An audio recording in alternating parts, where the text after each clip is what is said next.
যে এখন পর্যন্ত শেখ হাসিনা থেকে শুরু করে তার দলের কোনো পর্যায়ের নেতা কর্মী তাদের ভিতরে কোনো অনুশোচনা নেই। রাষ্ট্রে কি আর এমন কোনো আইনজীবী ছিল না যে আইনজীবী রাষ্ট্রের কাছে জনগণের কাছে গ্রহণযোগ্য কিংবা পরিচিত একজন? ফারহানা, রাজনৈতিকভাবে আসলে আওয়ামী লীগের এক ধরনের মৃত্যু ঘটে গেছে, যেটি আসলে গতকাল থেকে আমরা বারবার শুনছি।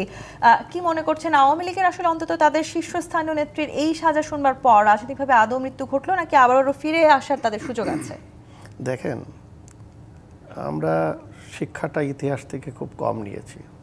যদি অতীতে আমরা দেখি, এই 15 বছর শেখ হাসিনা ক্ষমতায়, তার আগেও একবার ছিল, এই দীর্ঘ সময় ক্ষমতায় আমরা বরাবরই আওয়ামী লীগের যে দাম্ভিকতা এবং ক্ষমতায় থাকার সময় বিশেষ করে গণতন্ত্রকে তারা যেভাবে হত্যা করেছে, কিন্তু তারা সব সময় মুখে বলে যে তারাই গণতন্ত্র পুনরুদ্ধার করেছে এবং মুক্তিযুদ্ধ থেকে শুরু করে এ পর্যন্ত বাংলাদেশে মুক্তিযুদ্ধের চেতনার কথা বলে, গণতন্ত্র প্রতিষ্ঠার কথা বলে, রাষ্ট্র ক্ষমতায় যেভাবে গুম করেছে, খুন করেছে এবং যেভাবে ক্ষমতায় টিকে থাকার জন্যে বিরোধী দলকে দমন পীড়ন করেছে এবং সর্বোপরি 3টা নির্বাচন যেভাবে করেছে ইতিহাসের সবচেয়ে কলঙ্কিত, এবং দেশের জনগণ অবাক বিস্ময়ে দেখেছে, কিন্তু সামান্যতম প্রতিবাদ করার যে ভাষা, সেই ভাষাটাও আমরা হারিয়ে ফেলেছিলাম আমরা যারা রাজনীতি করি, রাজনীতির মাঠে।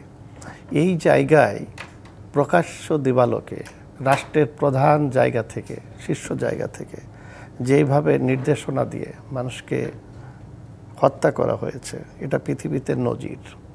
তো এই জায়গায় আপনি যদি খেয়াল করে দেখেন যে এখন পর্যন্ত শেখ হাসিনা থেকে শুরু করে তার দলের কোনো পর্যায়ের নেতা কর্মী তাদের ভিতরে কোনো অনুশোচনা নেই।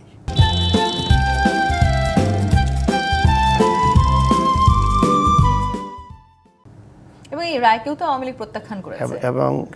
এবং এই যে তাদের ভিতরে যেহেতু অনুশোচনা নেই, তারা এই ধরনের বিচারের মুখোমুখি হওয়ার সাহস তো তাদের নাই। দেখুন, 90-এর গণ আন্দোলন যখন হয়েছিল, এরশাদ কিন্তু সমঝোতা করে রাষ্ট্রে ছিল এবং এরপরে তিনি গ্রেপ্তার হয়েছেন, 5টা সিটে তিনি নির্বাচিত হয়েছেন, আইনের সাথে মোকাবেলা করেছে।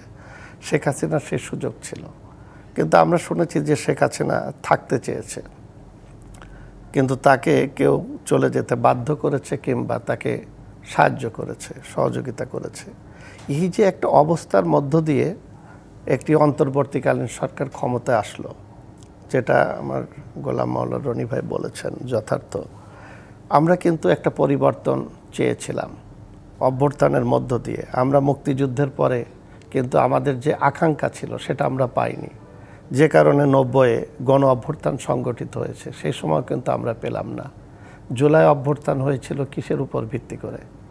যে বৈষম্যহীন একটি গণতান্ত্রিক মানবিক বাংলাদেশ চাই, যেখানে সাম্য থাকবে। কিন্তু এই অভ্যুত্থানের পরে যারা রাষ্ট্র ক্ষমতায় আসলো, আমরা সকল ক্রিয়াশীল রাজনৈতিক দলগুলো কিন্তু একজনকে সাপোর্ট করেছি, অন্যদেরকে না।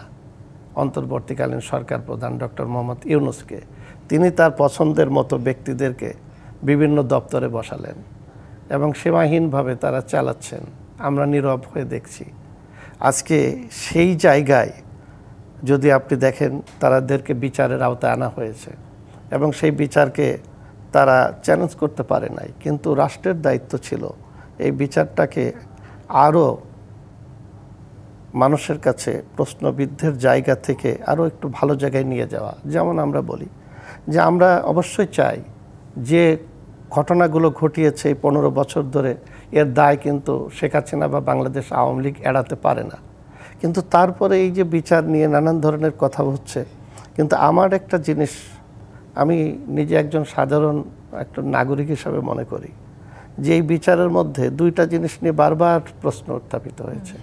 একজন প্রসিকিউশন, যারা, এই যে আমার তো আপু আছেন, উনি তো একজন শীর্ষ আইনবিদদের একজন, তো এটাকে আমরা এড়াতে পারতাম না? দেশে কি আর কোনো আইনজীবী ছিল না? আমরা কেন এই ধরনের একজন অপরাধী যারা, তাদেরকে কেন প্রশ্নের মুখে দিচ্ছি? এই প্রশ্নটা আমি একটু আপনার কাছে আর আরেকটার সাথে আমি একটু সম্পর্ক দিই, তাহলে আপু ভালো বলতে পারবে।